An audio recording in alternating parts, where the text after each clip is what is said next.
What's happening, founders? Sean, Neil, and Simon back at you here with another Elevate podcast for you. Today, we're doing something real special. We're actually going a little behind the scenes. We're going to talk a little bit through practical questions you could ask somebody who's in the thick of writing a book. Yeah, the money symbols is definitely right. And we're going to talk through a couple of areas when it comes to what do you do when you're in the process of writing the book? When we get to the promotional part of the book, like what do we have to do here? So this is kind of a pull the curtains back and just share some of the stuff because both Simon and myself are in the process right now. Neil has actually been sucked in as a friend editor, so we can talk about what a friend editor is here in a minute. But with that said, how are you guys doing this morning? Neil, what's a big win, man?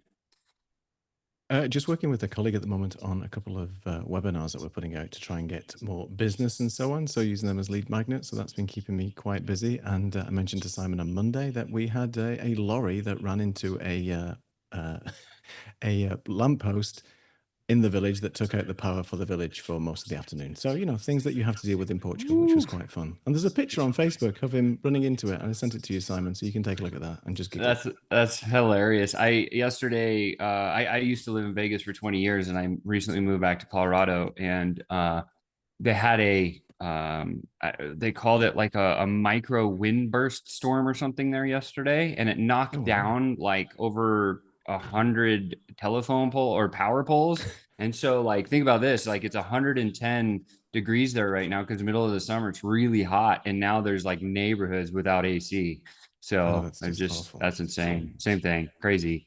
But trucks into lampposts or windstorms, whatever. That's cool. Simon, what's a win for you today, man? What are you doing?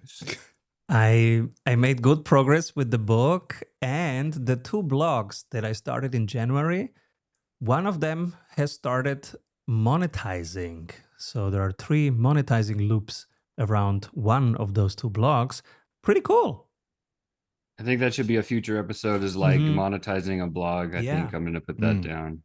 Good idea. Definitely. Yeah. There is direct monetizing, and there are 2 affiliate marketing loops. So there's 3 loops on how you can monetize a blog.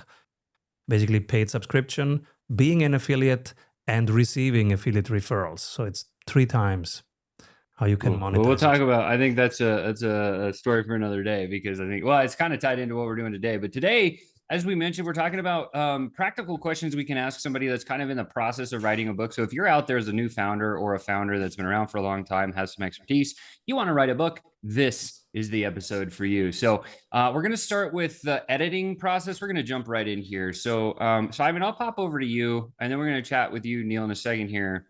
How do you approach the editing process for your books? Are you self-editing? Do you have an editor? Is there a team? Are you using friends? Like what's your thoughts behind editing a book when you're writing it? First book that was in 2022, I had an editor from the publisher. So Kogan Page gave me an editor. She was amazing. Plus, I brought in a paid editor, Cindy. She was amazing too, that I paid on top of it because it was my first book. I'm not a great writer. And that's enough reasons to have proper editing. So I had 2 editors during the writing phase already with book 1. Book 2, Jay and I talk, Claude writes. No, that's perfect. That's so different, right? Like AI is just kind of taking on a whole nother thing. All right, so let's talk a little bit about it. So let's say you've gone through, you and Jay talking it out, or you've written your first draft. Now, what do we do for editing, line editing, and how does that all work? You can do multiple things. Now you can still have a paid editor look over it. If it's your first or second book, it's a good idea to have a book writing coach. I remember when Ali wrote his book, it was his first book. Ali Abdaal wrote his book, and then he has his coach, Azul, in the Google Doc with comments and questions and ideas. And this is how I would structure it. And then he would just click accept, and it was restructured. So that's a great idea to have a book writing coach in your Google Doc. I like also what you are doing, where you ask us, how do you call them? Peer editors? Peer feedback, yeah. Peer editors. Feedback, yeah. And you give very specific questions. Hey, this chapter and that part and this question, can you answer that? Um, I don't know how I will do it. Right now, I'm in the writing stage. It's just Jay, Claude, and I.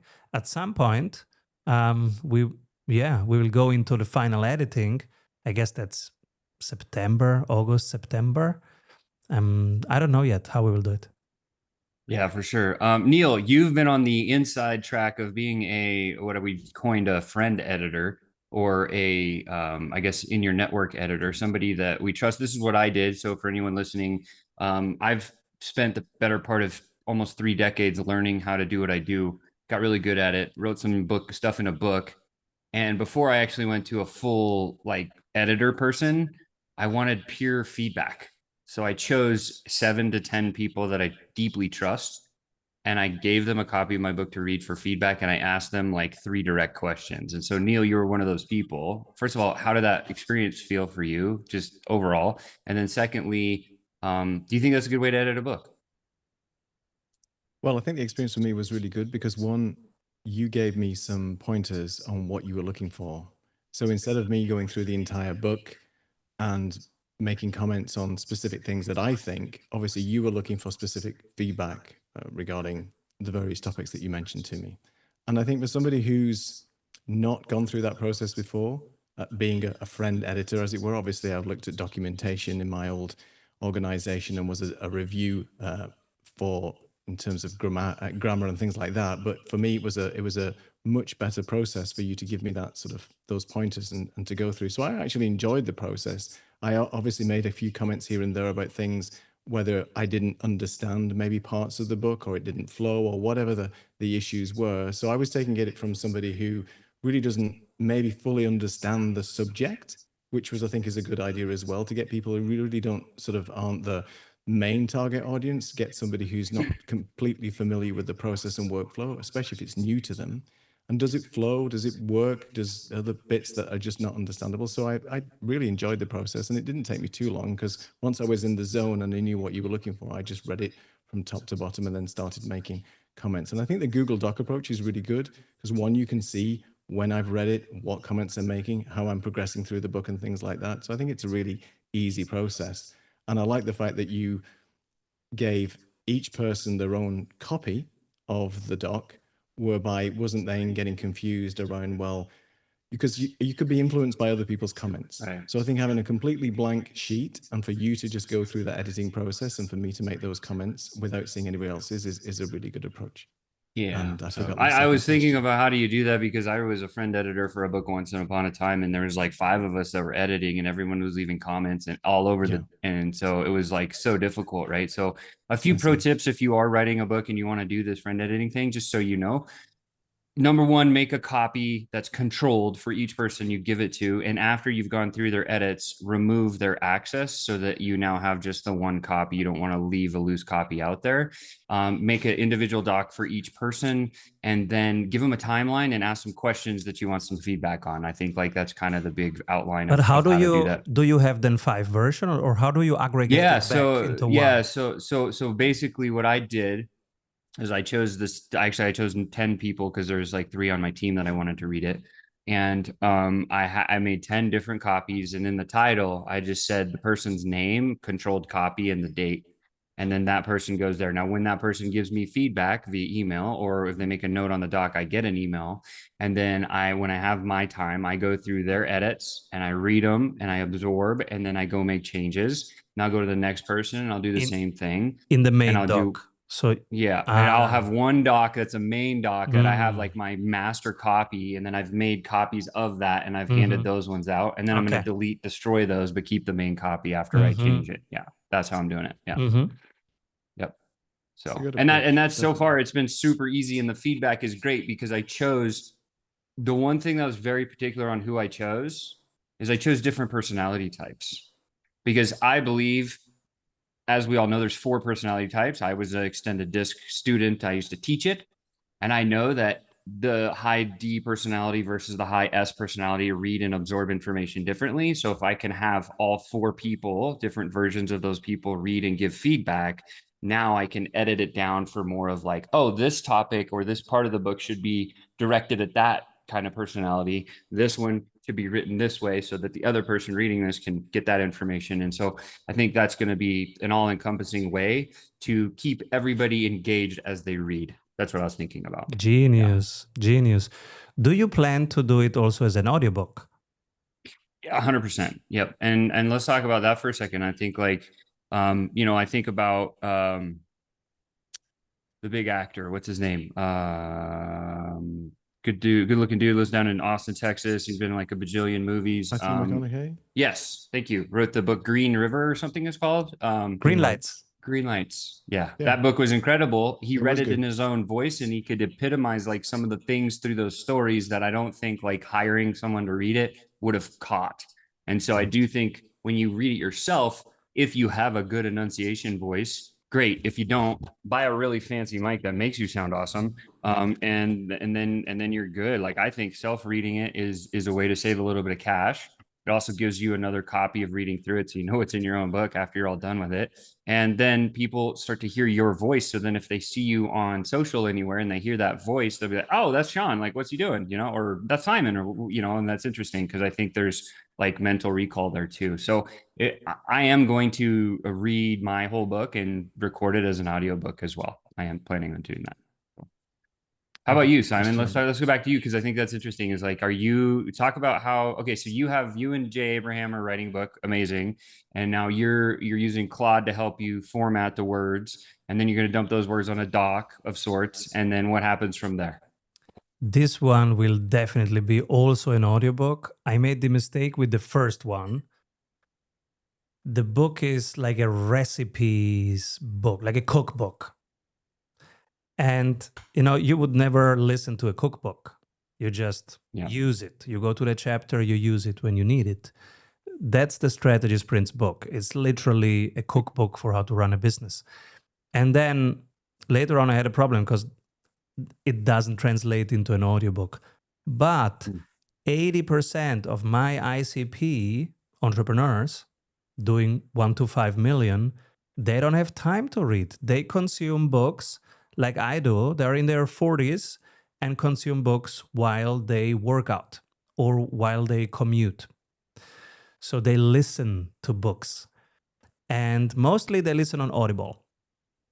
So the next book, definitely. And I was rewriting yesterday. I spent the whole day rewriting the chapters to be less technical, and everything that was more like a checklist or, where you explain something in detail, I would put it to the end. And so I rewrote them. It was more prosaic in the beginning. Like Sean wakes up 4 a.m. in the morning with his coffee is getting cold in his hand because he's thinking about that launch that's coming up in the afternoon. And that part would be the longest part. And then in the end, hey, this is the framework that Sean used, summarizing the framework in a box. And then the call to action, by the way, download the whole framework here website. And then this is what I learned from Netflix. I was watching a ton of Netflix this year, and I was learning how to build the end suspense so that you actually want to watch the next episode. And so after that comes a preview of the next chapter, a build-up. One sentence that builds up what happens next. Yeah, the transition between chapters is, I think, really critical because you can lose people that way. Yeah. So yeah, that's amazing.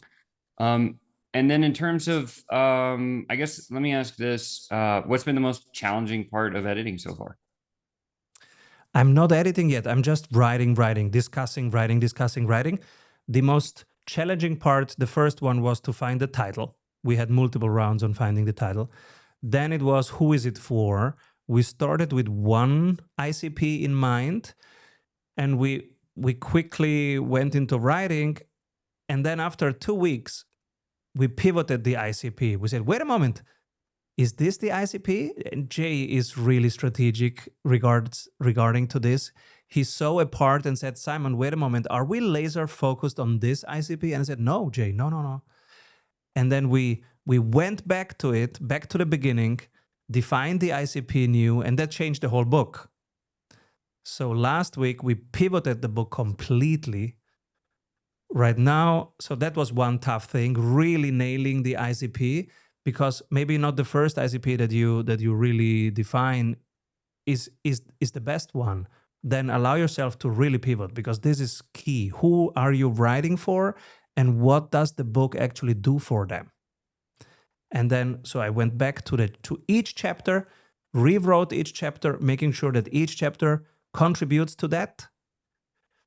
And then the next thing that was hard, how do you make it a story that you would like to listen to? But at the same time, I want to solve business problems with this book. So a story doesn't do that. So it must be story plus tools, story plus really practical, tactical processes. And so I'm putting these processes in a box at the end of each chapter, plus downloads. And the last chapter, chapter 12, is now a proper action plan. Like a badass training plan if you're training for an Ironman or for a half marathon. It's literally 90 days of a training plan, and each day is telling you what to do to implement these things. Maybe it's an overload, because when you see that chapter, you go, oh my God, that's like 90 things that I have to do.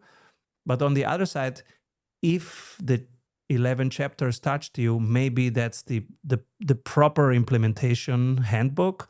Or maybe I should split it, keep that 12th for the next book, which is the implementation book, the workbook. Maybe that's actually a workbook.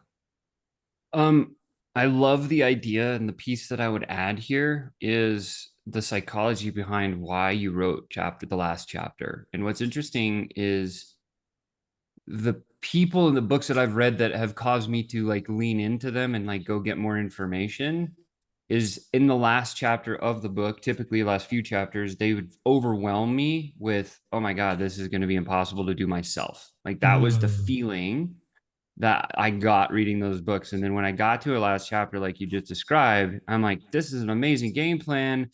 I don't know if I can do it myself. And so at the end of that book, it was like, look, if this is overwhelming, just book a call with my team, or whatever the call to action is going to be at the end. And it's like, we'll help you implement the whole system or whatever. And then that will lead to sales. Right. So that was one thing that I found very powerful in some of the other books that I've read before I wrote one. So I'm going to do something similar myself, which I think is cool. Neil, let me ask you this. Have you ever read a book and then you're like, this is so interesting, like I'm going to pursue more information about the author and the people, the company behind it, like business wise? Yeah, there's a few books that I've read in the past that I've been able to sort of take on board what they've been saying. But to your point, I think I've read a few books where I've been thinking that myself. I can't do this. So either I'm going to buy one of their products. I think in my case, it was music software back in the day. It was something to do with music from what I remember. And there was a lot of things that I really wanted to do in terms of music production, but I couldn't sort of fathom how to do that workflow myself. So I ended up buying some of the products that they were sort of pushing, for want of a better term, where it just basically helped me. It just broke down those issues for me very quickly and made me realize, well, if I just invest in this piece of software, it's really going to help me drive my workflow forward, in this particular case, music production. So that really did come from just reading that book, being overwhelmed by a particular topic, buying a piece of software that wasn't too expensive, that then let me do what I want to do quickly. And it's all about time as well, isn't it? You know, how much time am I going to spend learning this, working through these processes? And what's my time worth to me based on whether I should just go out and buy a piece of software? So yeah, there was a few books in the past that's helped me do that. And, you know, software these days is there to help you with various types of workflows that makes things just so much easier. Why bother learning the workflow when you can just buy some software to do it for you? And for anyone that's listening that is sales based, because the three of us are pretty sales based, listen to what Neil just shared. He said, I read a book, I went and it caused me to go buy a product or software. And now, did you go any deeper with that company and buy more stuff from them, or did you stop at the software? I mean, I subscribe to the other software because it's like a follow-on thing. Yes, we've got a product that does this, but now if you want to do more of this type of workflow in music production, maybe you should consider these. So, you know, it made me sort of subscribe to the model whereby now I've got a subscription to them that allows me to download all these different workflows. It's a beautiful and perfect example of an ascension model when a company does it right. Most people are like, I'm going to write a book and that's all I have to do. But unfortunately, as Simon knows, and as I know, like writing the book is not even the hard part. Hard part after you get done with it. Then you have to figure out, okay, how do I market the book? And then how do I put it into an ascension plan that's going to not only get people to read it, buy my product, and then want to come learn coaching or masterminds or whatever big ticket thing I have behind that. And then what does that all look like and how does it get set up? So there's a lot more thought work that goes into kind of the marketing side of a book that I think than actually writing the book, but the book has to be gold as well. So it's one of those things like before you write a book, give that some thought. Like, how are you going to roll the whole thing out? Because if you don't have a campaign or you don't have a guide map, it gets overwhelming pretty quickly. At least that's been my experience with this particular book. And I'm in the process of writing a couple of books right now. So once I get the first one kind of tuned up, I've kind of formulated like a path that I can follow. I'm gonna probably do the same thing with the next book and the next book. So yeah. Could I ask you just a quick follow-up question, just going back? I know we're going back a little bit, but I just wanted to ask you a question about audiobooks, because we talked about audiobooks and whether you should write an audiobook, and I think I agree with you 100%, both of you, that having an audiobook in the person's voice that has penned the book in the first place, unless it's a foreign book that you're obviously getting an English narrator to do, but I think the person who wrote the book should definitely narrate the book, because it resonates so much. All the stories come from that person individually, and you can see that that person's enthusiastic about the subject matter because it's come directly from them, and it really resonates with people. The question I was going to ask you, though, is if your book is very technical and it has a lot of diagrams, flow charts, Simon mentioned this before about workflows and things, how do you articulate that in such a way that it's still compelling to somebody who's listening? And how do you sort of then give example representation, PDF downloads, or whatever it might be, call to action to say, I'm explaining this workflow in words, but obviously to see it in real life and how it sort of pans out from a visual element, do you then send them somewhere else? Because it's very hard to, and just knowing from electronics engineering and physics and all the studies that I used to do in the years, that they would never make good audiobooks. Well, they would before audiobooks came out anyway. But the point is, having something that's maybe difficult to articulate in words, and a picture paints 1,000 words, of course, how do you cope with that if you are creating an audiobook version of something that's quite technical? My answer is hook, story, offer. I would say you got to have a hook, and then you got to drop a story with the framework, technique, tactics, whatever. And then the offer is the guideline or the framework or whatever it is in the box at the end of the chapter. So if you've written a book that's not like that, you're going to have a tough time building an audiobook, I think. Simon, what would you say? Yes, that's why the first book is a cookbook and is used in universities, but nobody reads it aloud in that university. They say, you have to read this. You are in the MBA course. This is how you run a business. But nobody, it's a textbook, but nobody reads a textbook aloud, right? You would have sleeping students. So we didn't turn it into an audiobook, the first one, because we would need to rewrite it completely. And so we're writing the second one. I think you would have to rewrite it. That's exactly what I did yesterday, rewriting each chapter into basically Sean's framework. Story first, wakes up 4 a.m., does this, has this problem, solves it this way. And then in the end, the box that describes that framework, and then where they can download the framework. Otherwise, I love that. I And if would you don't make an have audiobook. if you don't have a storytelling framework that you can go listen to Michael Haug's The Tale of Two Heroes, or you can read Russell Brunson's Expert Secrets book. It will also tell you how to do the exact framework for the perfect story of how you can build a chapter. So those two books I think are very valuable for that. Let's move on to covers. I think covers is an interesting topic. Neil, when you choose a book, what is the cover saying to you, screaming to you? When you see a cover, why do you choose one cover over the next cover? Is it the title? Is it the colors? Is it what happens? I think for me, it's the title, first of all. It's just like anything else. Is that the title has got to hook me, because I want to know what the books are about without reading the description. So that's really important to me. If I don't understand what this book is about just from reading the title and the subtitle, then it's going to be, it doesn't matter what's on the cover, right? So that's the way I look. Then if the cover's, reasonable and looks representative of what the subject matter is, then that's fine. I don't buy books based on the cover. I buy books based on the title. If the title is intriguing enough for me to maybe look at the description or go a little bit deeper, it's that initial hook that drives me. That obviously doesn't apply to Mills and Boons and things like that, but that's a different story altogether. But certain books, like for example, Story, I can't remember, Robert McKeith, right? The book where it's all about storytelling. It's just got the word story across from it, and that's just like, well, you know what that's about. It's very compelling. I'm in. Yeah. So I think it's the title that gets me first of all, but obviously that's quite title is subjective pivotal. as well. Simon has some tips and tricks on writing titles of books. Simon, share it, man.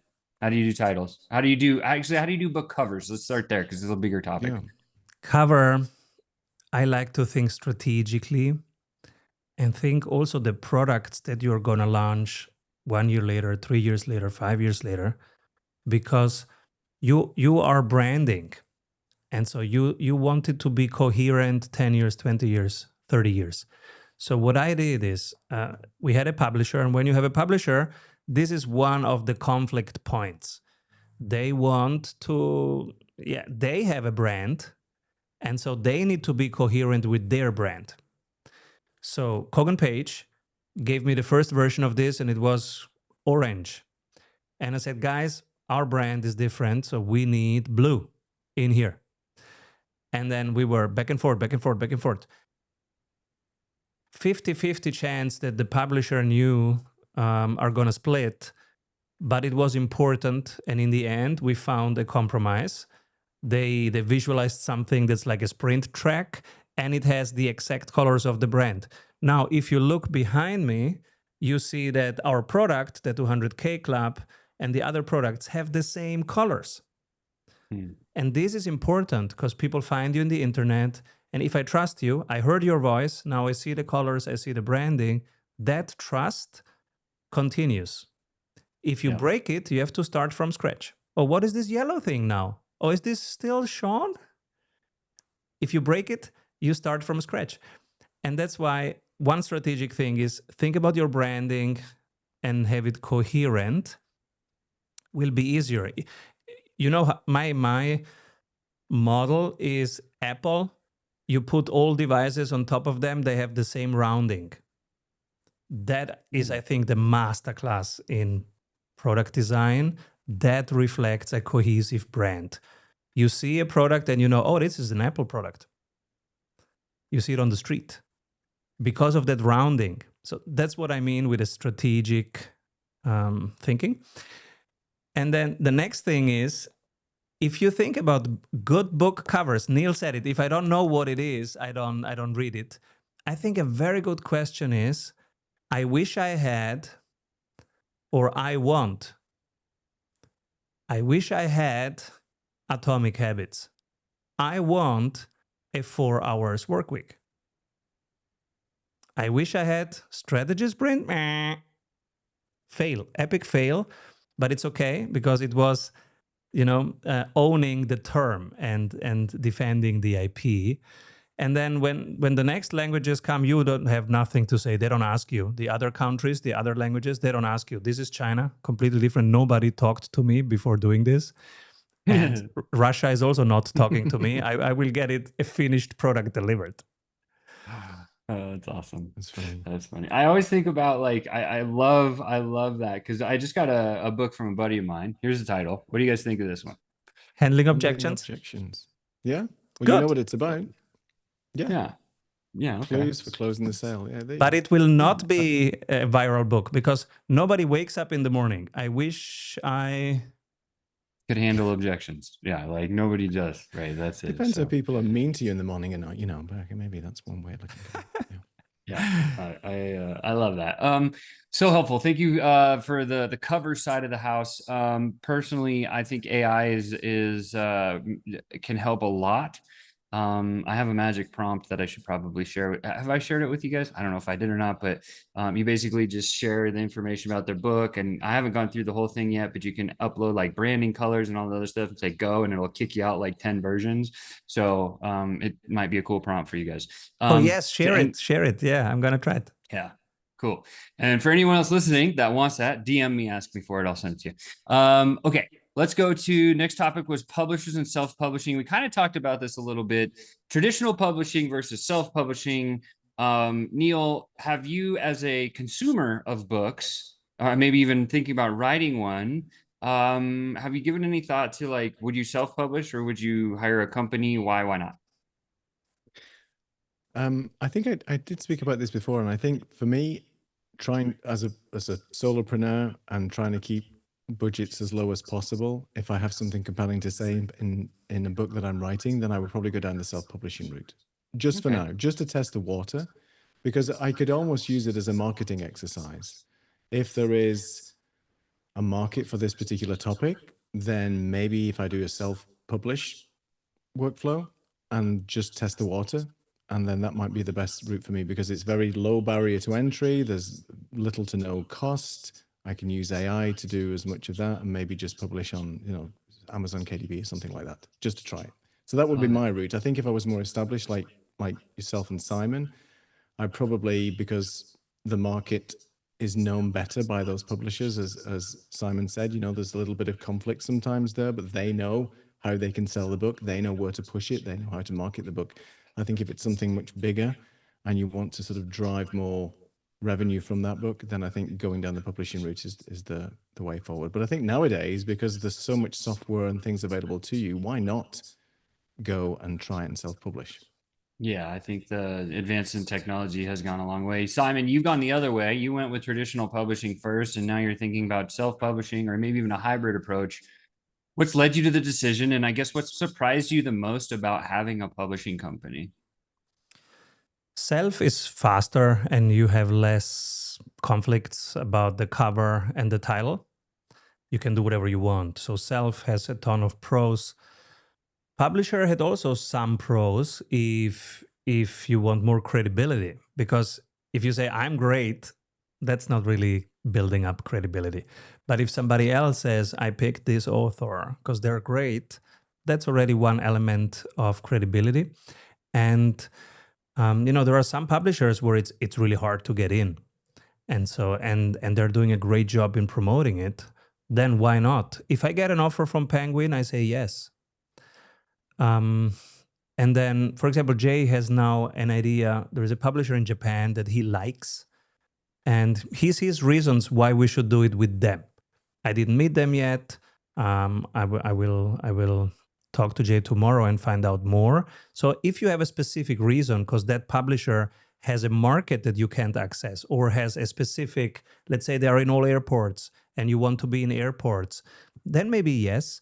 But like Neil says, now it's 2025. You can do it on your own, actually. Yeah, cool. Makes a lot of sense. All right.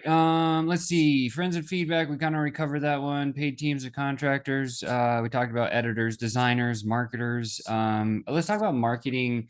Do you think like self-marketing this or having like the publishing company do the marketing is a better play?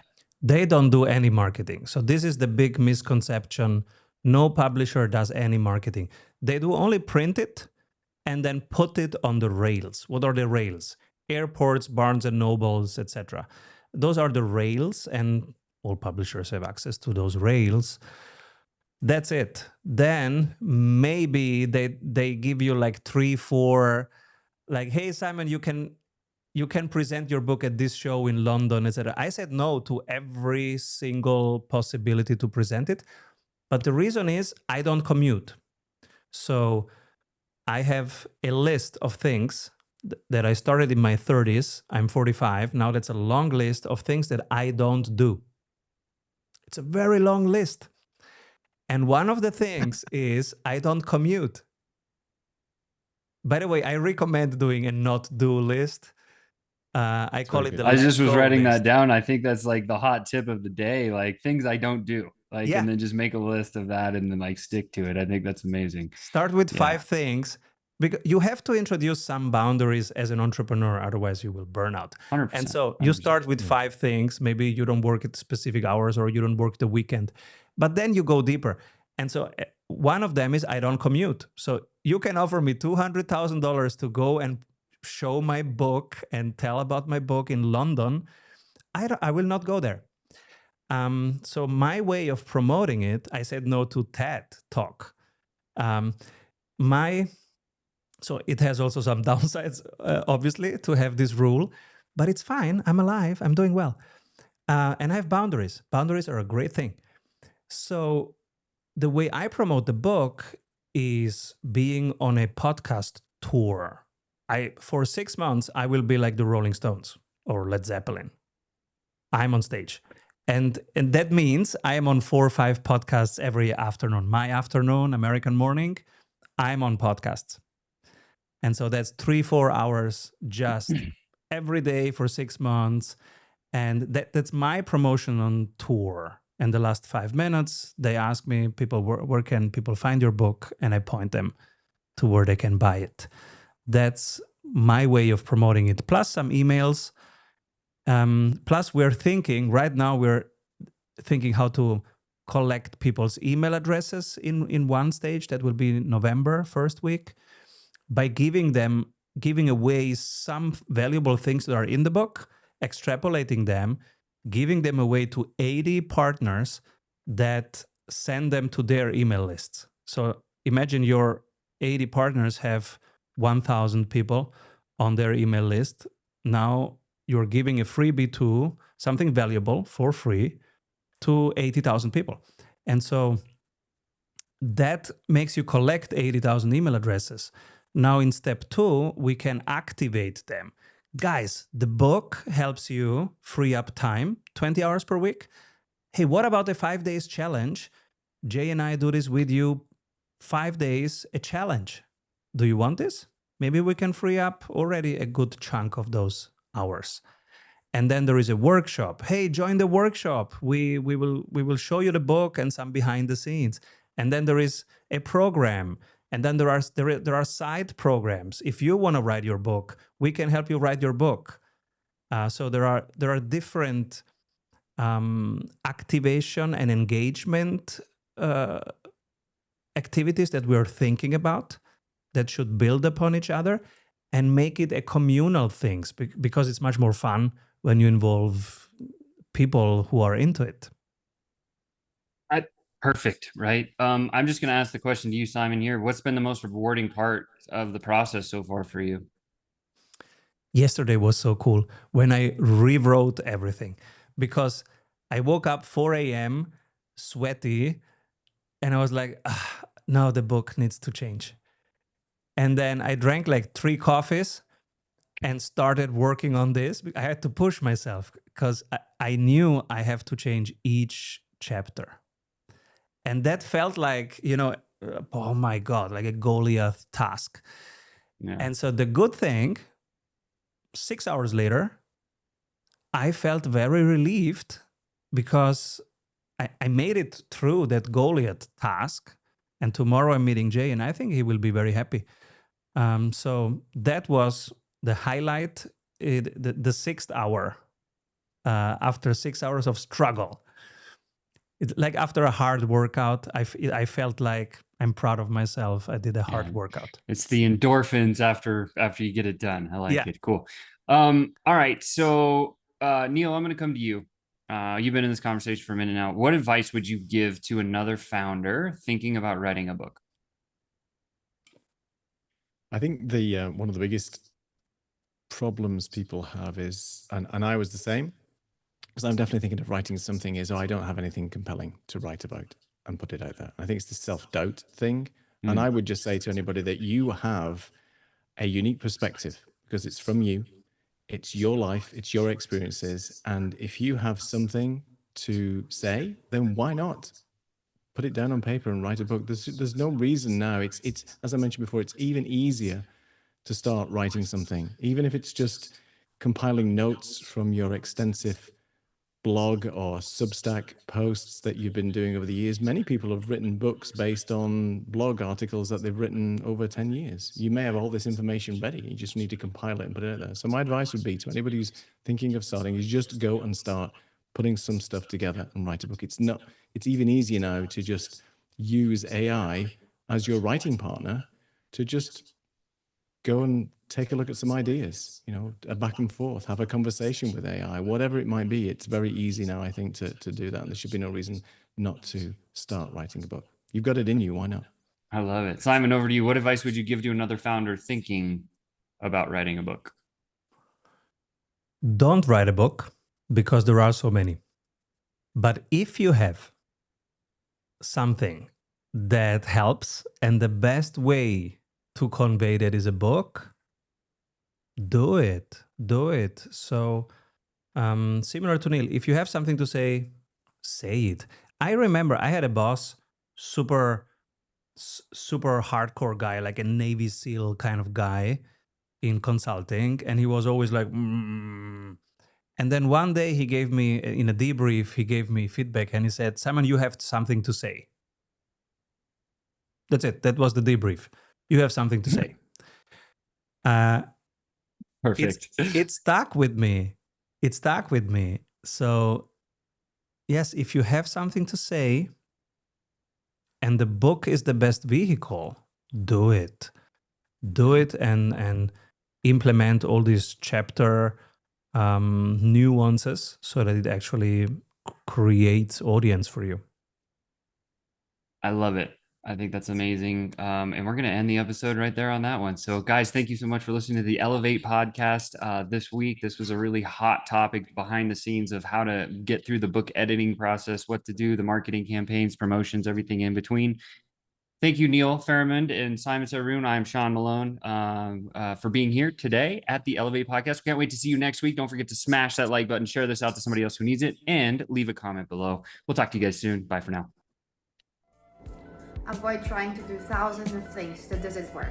We have 274 templates for your business success. Reach your ambitious goals with one-on-one sprint coach. We double your revenue in 90 days. What if your business would run well even when you are on vacation? Discover how 1,600 business owners have regained their freedom using the Strategy Sprints blueprints. How they enjoy living their dream and watching their business scale.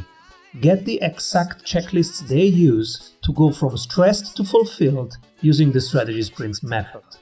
Order your copy of Strategy Sprints 12 Ways to Accelerate Growth for an Agile Business on Amazon today. And if you love it, leave us a review. For more information, head over to Strategy.